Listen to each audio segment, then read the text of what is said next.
ఆలయంలోకి వెళ్లే పురుషులు షర్ట్ ధరించి టెంపుల్లోకి వెళ్లాలా, ధరించకుండా టెంపుల్లోకి వెళ్లాలా? ఇప్పుడు కేరళ నాట ఇదే బిగ్ టాపిక్. కేరళలో పురుషులు దేవాలయాల్లోకి ప్రవేశించేటప్పుడు షర్ట్ తొలగించాల్సిన ఆచారంపై తీవ్ర చర్చ జరుగుతోంది. ఈ ఆచారం సమాజ అభివృద్ధికి విరుద్ధమని శ్రీనారాయణ ధర్మ సంఘం ట్రస్ట్ అభిప్రాయపడడం వివాదానికి కారణమైంది. ఈ వ్యాఖ్యలకు ముఖ్యమంత్రి పినరయి విజయన్ సపోర్ట్ ఇవ్వడం మరింత మంటరేపింది. ఈ వివాదం వివిధ హిందూ సంఘాలు, దేవస్థానం బోర్డులు, సామాజిక సంఘాల మధ్య విభజనకు దారితీసింది. ఇంతకీ కేరళ దేవాలయం ప్రవేశపెట్టిన నిబంధనలేంటి?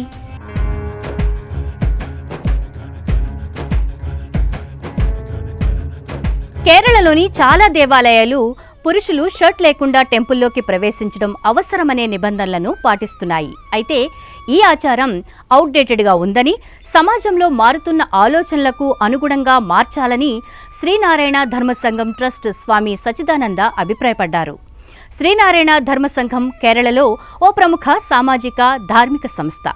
ఈ సంస్థ శ్రీనారాయణుణ్ణి భావజాలాన్ని ప్రోత్సహిస్తూ సమాజంలో సమానత్వం, ప్రగతికి దోహదపడుతోంది. షర్ట్ ధరించి ఉన్న పురుషులకు దేవాలయాల్లోకి ప్రవేశాన్ని నిరోధించడం కరెక్ట్ కాదంటోంది ఈ సంస్థ. ఈ ఆచారం సమానత్వాన్ని తగ్గించేలా ఉందని, ఇది సమాజంలో పురోగతికి విరుద్ధమని అభిప్రాయపడుతోంది. ఇటు సీఎం పినరాయి విజయన్ శ్రీనారాయణ ధర్మసంఘం ఆలోచనలను సమర్థిస్తున్నారు. సమాజంలో మార్పు అవసరమని చెబుతున్నారు. నిజానికి కేరళలో పురుషులు ఎక్కువగా ధోతీ ధరించి షర్ట్ లేకుండా దేవాలయాల్లోకి ప్రవేశిస్తారు. ఇది శతాబ్దాలుగా కొనసాగుతున్న ఆచారం. ఇక దేవాలయాల్లో పర్యటనకు కొన్ని ప్రత్యేకమైన డ్రెస్ కోడ్లు కూడా ఉంటాయి. పురుషులకు ధోతీ, మహిళలు సాధారణంగా శారీ లేదా సాంప్రదాయ వస్త్రాలు ధరించాలి. వాస్తవానికి ఆలయాల ప్రవేశం విషయంలో కేరళలో చాలా వివాదాలు జరిగాయి. దేవాలయాల్లో డ్రెస్ కోడ్, సామాజిక సమానత్వానికి సంబంధించిన అంశాలపై అనేకసార్లు తీవ్ర చర్చలకు దారితీశాయి. శబరిమల ఆలయ ప్రవేశంపై గతంలో మహిళల హక్కుల విషయంలో పెద్ద రచ్చ జరిగింది. మహిళలకు ఆలయ ప్రవేశాన్ని ఓ హక్కుగా 2018లో సుప్రీంకోర్టు తీర్పునివ్వడం, కొన్ని హిందూ సంఘాలు, భక్తులు దీన్ని ధార్మిక ఆచారాలకు విరుద్ధంగా భావించి నిరసనలు చేపట్టడం దేశవ్యాప్తంగా సంచలనం రేపింది. అటు డ్రెస్ కోడ్ విషయంలోనూ కేరళ వివాదం కావడం ఇదేం తొలిసారి కాదు. 2007లో గురువాయూర్ దేవాలయం ఓ నిర్ణయం తీసుకుంది. మహిళలు చుడీదార్ వేసుకుని ఆలయ ప్రవేశం చేయడానికి అనుమతించింది.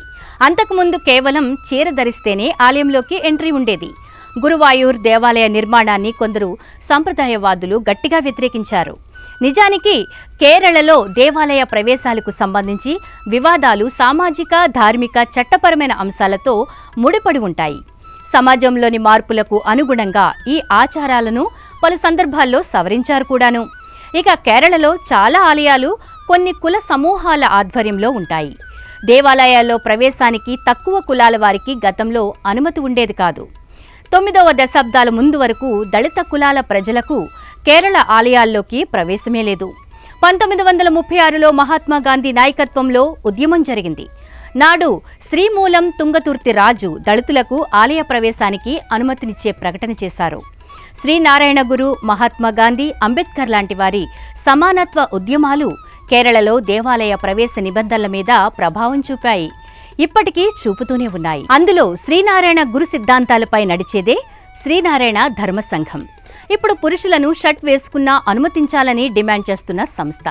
దీనిపై కేవలం ఏ ఒక్క సంఘమో, ఏ ఒక్క బోర్డో తుది నిర్ణయం తీసుకోకుండా ఆలయ నిర్వాహకులు, సామాజిక సంఘాలు, దేవస్థానం బోర్డులు కలిసి సామరస్యపూర్వక నిర్ణయం తీసుకుంటే మంచిదన్న అభిప్రాయాలు కూడా వినిపిస్తున్నాయి.